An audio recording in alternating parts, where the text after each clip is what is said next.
today's video, mga ka-YT fam, magpapakulo ako ng chicken feet. Pinakulo, ano lang siya, tubig, toyo, at bawang. Pero nilagyan ko pa rin siya ng laurel. Papakuluan natin to ng 30 minutes. 30 minutos, papakuluan natin siya ha. May bago na naman tayong lulutuin, mga children. At mag-ready na tayo ng mga bawang. Natin na ng bawang. Teka, may nag-doorbell ha. May nag-doorbell lang. Kaya ako nagpunta sa tindahan. Nilagyan ko na ng bawang yung pinapakuluan natin. Kaya mag-ready lang ulit ako ng another bawang.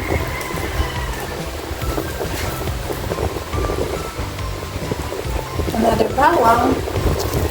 Wala akong makapag-ready ulit.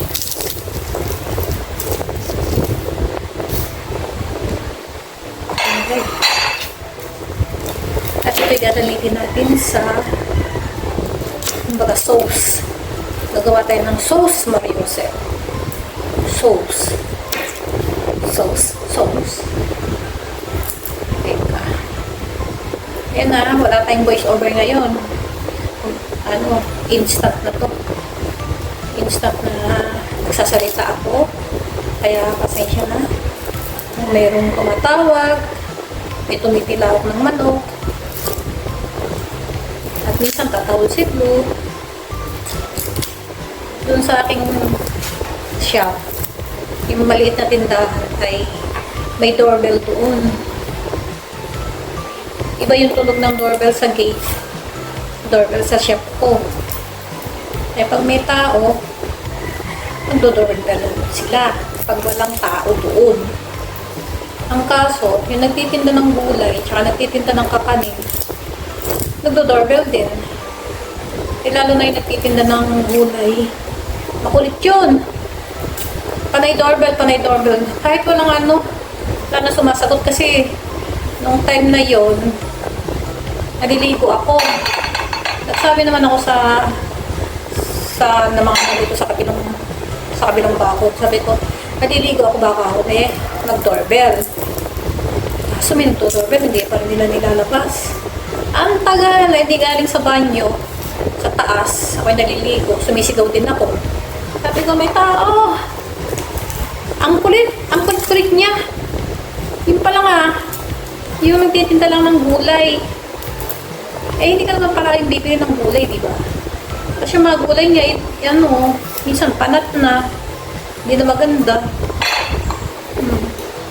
Kaya sabi ko, ay, naku, ang kulit.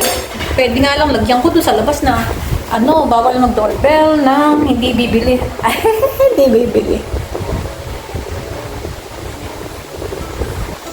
Next naman, magsibuyas tayo. Sibuyas. Pero ito sibuyas, parang panat na. Lumaan na siguro eh. Minsan doon sa magugulay, pag bibili ako sibuyas, supot-supot naman yung tinda niya eh. Sibuyas sama kamatis. Saan niya ako bibili? Eh, hindi naman may ako bibili ng mga ganito.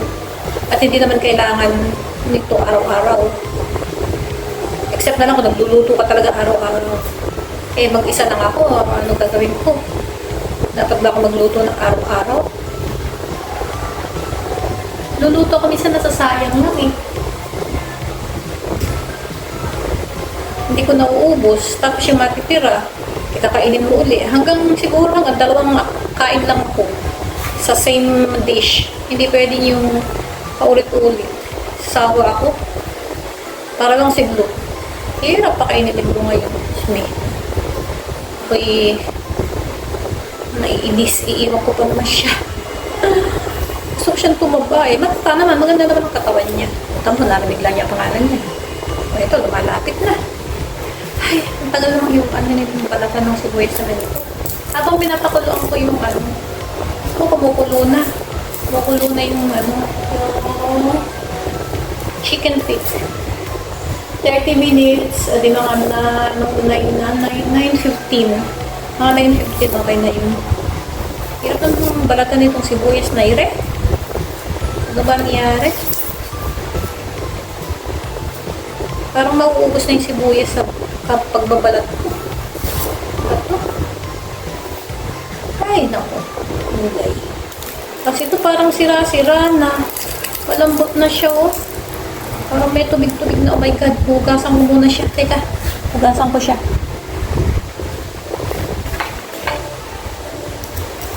Iwanan natin ganito kasi i-blender natin siya mamaya.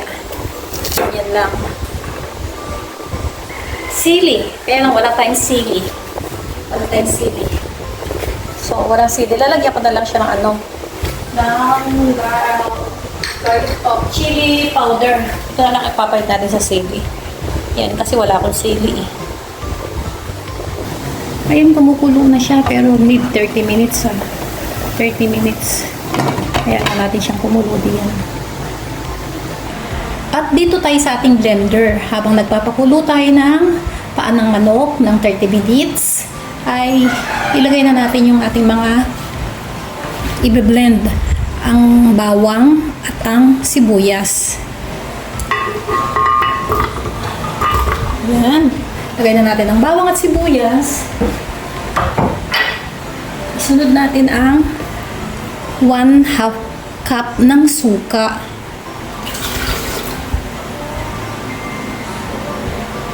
At 1/2 cup ng toyo. Lalagyan din natin siya ng ketchup. Bali, ang ketchup ay 1 cup. Siguro kasya na to. Ano pa naman marami. 1 cup siya. Lalabas kaya siya. Ito po. Ayaw lumabas. Pasensya na sa tunog. Ako. Lakas po kayo diyan. Kaya. Naku po. Kaya lumabas na ka. Hindi naman dapat tulagyan kasi ng tubig. Sige pa. Konting push pa. Konting push. Sinundot ko siya ng ano, ng chopstick. Kaya yun, lumabas na. Oh. Wala ng laman ha. Ayan, wala ng laman. Haluan natin ng 1 cup ng sugar.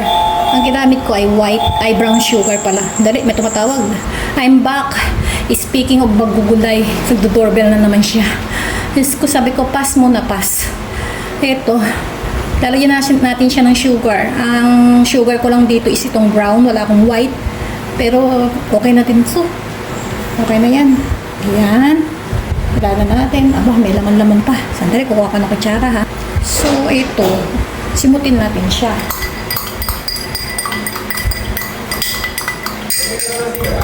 Simutin natin ang I'm back uli. Saan tayo nakarating?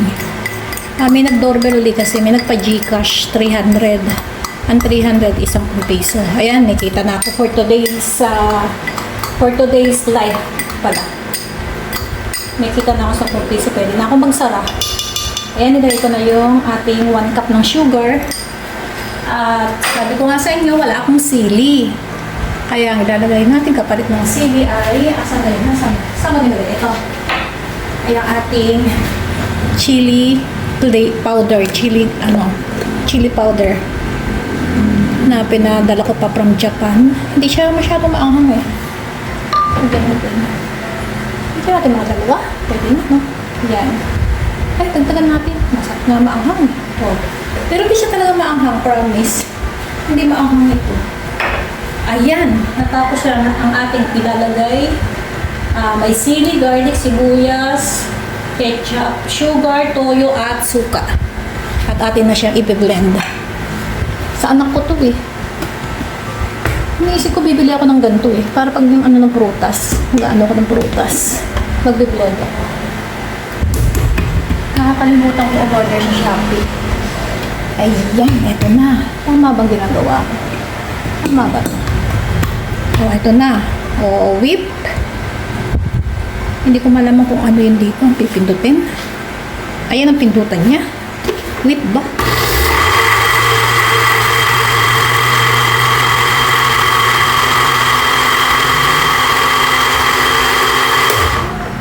Tama ba itong ginagawa ko?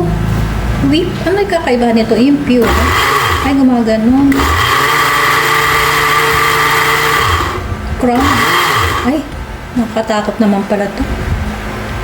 Pwede na siguro.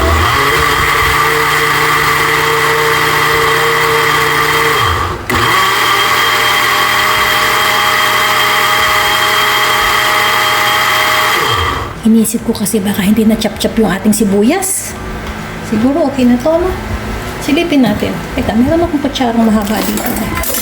Hanapin ko nga yung kutsara kong mahaba. Oh. Ayun tayo eh. Nawawala yung kutsara natin mahaba. Meron akong haba-habang kutsara. Yun yung ginagamit ko sa mga panghalo. Hindi ko naman napakita. Teka, kutsara na lang. Pag hinahanap, hindi nakikita. Sino nga nanghihirap sa akin? Buksan natin. Ayan. Ay, nadurog na siya. Durog siya, oh. Wala yung sibuyas, oh. Wala na, oh. Durog. Durog ang sibuyas. Ayan, malasa siguro. Bunutin muna natin ang saksak. Tapos tanggalin na natin. Ayan na, oh.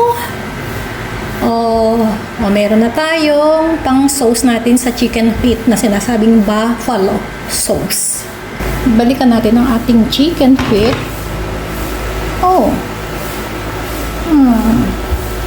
30 minutes. Mga 10 minutes more. 10 minutes more.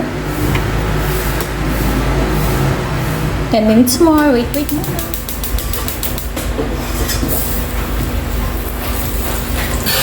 Mga children, lumambot na ang ating chicken feet, kaya maglagay na tayo ng butter sa kawali at ating lusawin. At mamaya, ibuhos natin ang blended nating sauce, ang buffalo sauce.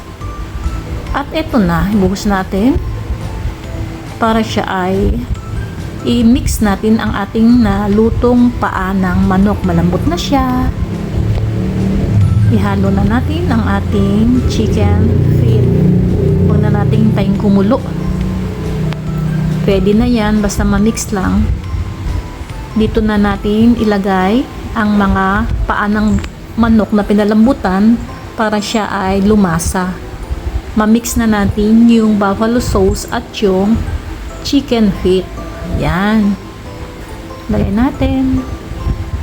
Malambot na siya. Pakukulaan lang natin to ng bahagya. Takpan muna natin siya para mamaya mapakuluan muna. Oops, maliit ang takip. Palitan ng takip. Maliit siya. May mga sumisilip na usi. Ayan, no? Okay na yung takip. Pakuluan natin. Ayan, no? Napakuluan na natin siya. O, diba? Ang ganda ng color. Ayan, mga children. Kakain na. Yung mga hindi masiselan sa ulam. Ayan, masarap yan. Pwede rin pulutan. Tcharam! Kakain na! Kakain na.